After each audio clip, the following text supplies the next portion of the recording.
আসসালামু আলাইকুম প্রিয় দর্শক, আজকে তৈরি করে দেখাবো আস্ত চিকেনের ঝাল রোস্ট। এটাকে চিকেন রোস্ট রেসিপিও বলা যেতে পারে। অনেক সময় স্পেশাল গেস্টের জন্য এভাবে চিকেন রোস্ট করা হয়ে থাকে, বা বিভিন্ন ডালা সাজাতে বা বরের জন্য বা যে কোনো স্পেশাল কোনো অকেশনে আস্ত মুরগি এভাবে রোস্ট করা হয়ে থাকে। আমি খুব সহজভাবে এই রেসিপিটি আপনাদেরকে দেখিয়ে দিব, আশা করি ভালো লাগবে। চলুন পুরো রেসিপি দেখে নেওয়া যাক। আস্ত চিকেনের ঝাল রোস্ট তৈরি করার জন্য লাগবে এরকম আস্ত মুরগি। আপনি বড় সাইজেরও নিতে পারেন। আমি কেটে কুটে পরিষ্কার করার পরে এখানে মুরগিটার ওজন 500 গ্রামের মতো হবে। কাঁটা চামচ দিয়ে খুব সুন্দর করে কেচে নিচ্ছি, যাতে সব জায়গায় ভালো মতো মশলা ঢুকতে পারে এবং সিদ্ধ হতে পারে। মুরগি যদি বেশি বড় সাইজের হয় সেক্ষেত্রে ছুরি দিয়ে একটু কেটে কেটে নিতে পারেন। মাংসগুলো যাতে আলাদা হয়ে না যায় সেজন্য একটু ছোট মুরগি, তাই জন্য আমি কাঁটা চামচ দিয়েই কেচে নিলাম। এরপরে দিয়ে দিচ্ছি এখানে 1 চা চামচের মতো লবণ। এই পর্যায়ে মুরগিটার জন্য একটু বেশি পরিমাণে লবণটা দিবেন। সামান্য হলুদ গুঁড়া, সামান্য মরিচের গুঁড়া দিয়ে খুব ভালোভাবে মুরগির চারপাশটাতে ম্যারিনেট করে নিব।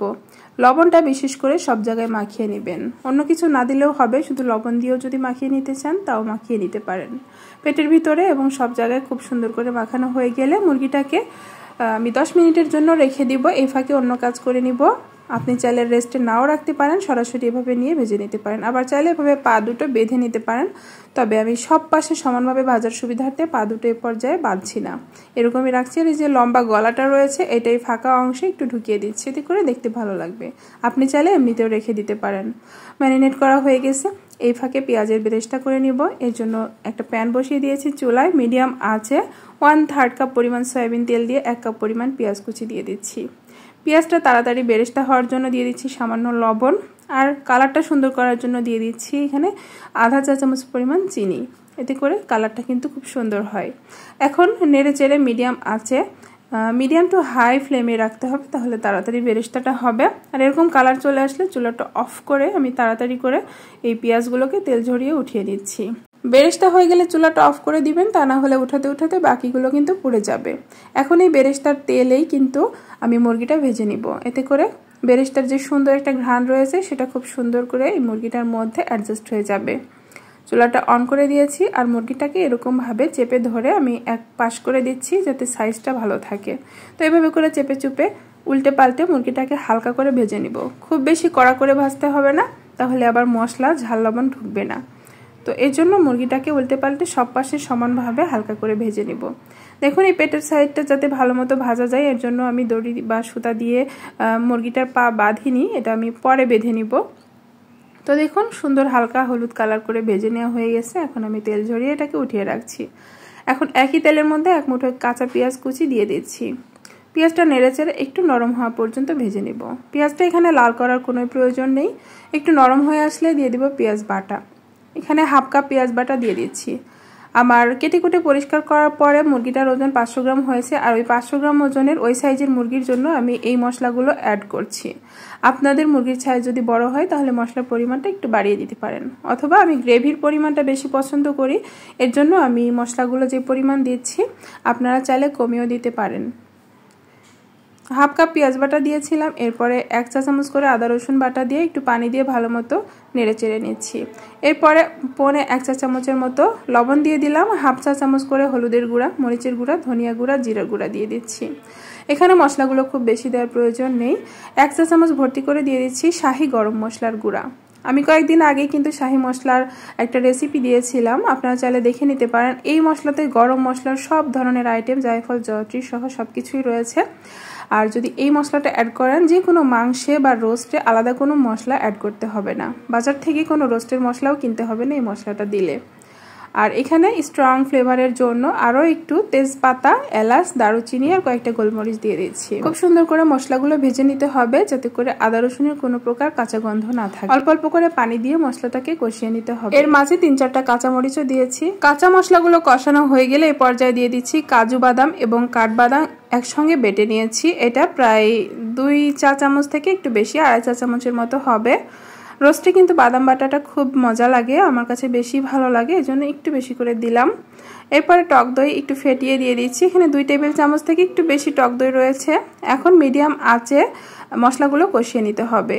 এই টক দই আর বাদাম বাটা দেওয়ার পরে চুলার আঁচটা খুব বেশি বাড়াবেন না, তাহলে একটু ছানা ছানা হয়ে যেতে পারে, তাই মিডিয়াম আঁচে মশলাটা কষিয়ে নিতে হবে। এই পর্যায়ে আমি বাটিটা ধুয়ে একটু পানি দিয়ে দিলাম, এতে করে মশলাটা কষাতে সহজ হবে। এরপরে কষাতে কষাতে তেলটা যখন আলাদা হতে দেখবেন, তো সেই পর্যায়ে আমি এখানে ভেজে রাখা চিকেনটাকে অ্যাড করে দিচ্ছি। দেখুন একটুও কিন্তু চিকেনটা বেসাইজ হয়ে যায়নি, একদম সুন্দরভাবে পাগুলো কিন্তু সেট হয়ে রয়েছে। এখন এইভাবে করে নেড়েচেড়ে এই মশলাগুলোর সাথে মুরগিটাকে আরও কিছুক্ষণ কষিয়ে নেব বা ভেজে নিব। আর এভাবে করে রান্নার সময় এই যে গ্রেভিগুলোকে মুরগির উপরে একটু একটু করে উঠিয়ে দিবেন আর ঢাকা দিয়ে দিয়ে অল্প আঁচে মুরগিটাকে সিদ্ধ করে নেওয়ার চেষ্টা করবেন। দেখুন এভাবে করে উঠিয়ে দিলে কিন্তু খুব সুন্দর করে সব পাশেই ঝাল লবণ মশলা ঢুকবে। মুরগির পেটের ভিতরটাতে একটু ঢুকিয়ে দেওয়ার চেষ্টা করবেন এই মশলাগুলো। আর এই গ্রেভিটা পোলাওর সাথে বা সাদা ভাতের সাথে খেতে অসম্ভব মজা লাগে আমার কাছে, তাই আমি গ্রেভিটা একটু বেশি করেছি। আপনি চাইলে কিন্তু একটু কমিয়েও দিতে পারেন যদি গ্রেভি পছন্দ না করেন বা শুকনো করে তৈরি করতে চান। এভাবে করে কষিয়ে নেওয়ার পরে সিদ্ধ হওয়ার জন্য আমি হাফ কাপ পরিমাণ লিকুইড দুধ দিয়ে দিচ্ছি। এখানে গরুর দুধও দিতে পারেন, আবার চাইলে পাউডার মিল্ক আপনার পানির সাথে মিশিয়েও অ্যাড করতে পারেন, কোনো সমস্যা নেই। যাতে করে খুব ভালো মতো সিদ্ধ হয় এর জন্য দুধটা দিতে হবে, আর দুধটা দিলে টেস্ট অনেক বেশি হয়। আর যদি দুধ না দিতে চান সেক্ষেত্রে পানিও দিতে পারেন। এখন মুরগিটাকে এভাবে করে খুব সুন্দর করে আমি পাটা কিন্তু বেঁধে নিয়েছি এর মাঝেই অফ ক্যামেরায়, দেখুন যাতে করে সুন্দর করে শেপ হয়ে থাকে একটা। প্রায় শেষের দিকে এসে আমি এখানে দিয়ে দিচ্ছি একটুখানি ঘি, প্রায় 1.5 চা চামচের মতো। এতে করে ঘিয়ের ফ্লেভারটা স্ট্রং থাকবে একদম শেষের দিকে অ্যাড করলে। আবারও এরকম করে ঝোলগুলো বা গ্রেভিগুলো উঠিয়ে উঠিয়ে মুরগির উপরে দিয়ে দিচ্ছি। প্রায় শেষ পর্যায়ে দিয়ে দিচ্ছি পেঁয়াজ বেরেস্তাগুলো, এতে করে খুব সুন্দর করে পেঁয়াজ বেরেস্তার ঘ্রাণটা অ্যাডজাস্ট হবে। আর এখানে 1 চা চামচ পরিমাণ লেবুর রস দিয়ে দিচ্ছি। আপনি চাইলে আলু বোখারা বা কিশমিশও দিতে পারেন। আমি যেহেতু রেসিপিটা সহজভাবে দেখাতে চেয়েছি তাই আমি লেবু দিচ্ছি যাতে ইনস্ট্যান্ট কাজ হয়। আর রোস্টে একটু টক মিষ্টি ভাব না আসলে আমার কাছে পরিপূর্ণ লাগে না রেসিপিটা বা টেস্টটা। আর লেবুটার লেবুর টক ভাবটা একটু অ্যাডজাস্ট করার জন্য সামান্য চিনি দিয়ে দিলাম 1 চা চামচের মতো, এতে করে টক মিষ্টি সুন্দর করে রোস্টের যে আসল স্বাদটা সেটা আসবে। এখন আবারও একটু মশলাগুলো তুলে তুলে দিচ্ছি, এভাবে আরও কয়েক সেকেন্ড প্রায় 30 থেকে 40 সেকেন্ডের মতো রেখে চুলাটা কিন্তু অফ করে দিয়েছি।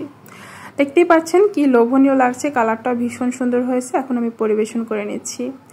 যে কোনো সাদা পোলাও বা সাদা ভাতের সাথে কিন্তু এই গ্রেভিগুলো খেতে অসম্ভব মজা লাগে। যে কোনো অকেশনে বা স্পেশাল কোনো গেস্টের জন্য আপনারা খুব সহজেই এভাবে তৈরি করতে পারবেন, খেয়ে কিন্তু প্রশংসা করবে অনেক। উপর দিয়ে আবারও একটু বেরেস্তা ছড়িয়ে দিচ্ছি, দেখতেও সুন্দর লাগবে আর খেতেও ভালো লাগবে, ঘ্রাণটা সুন্দর হবে।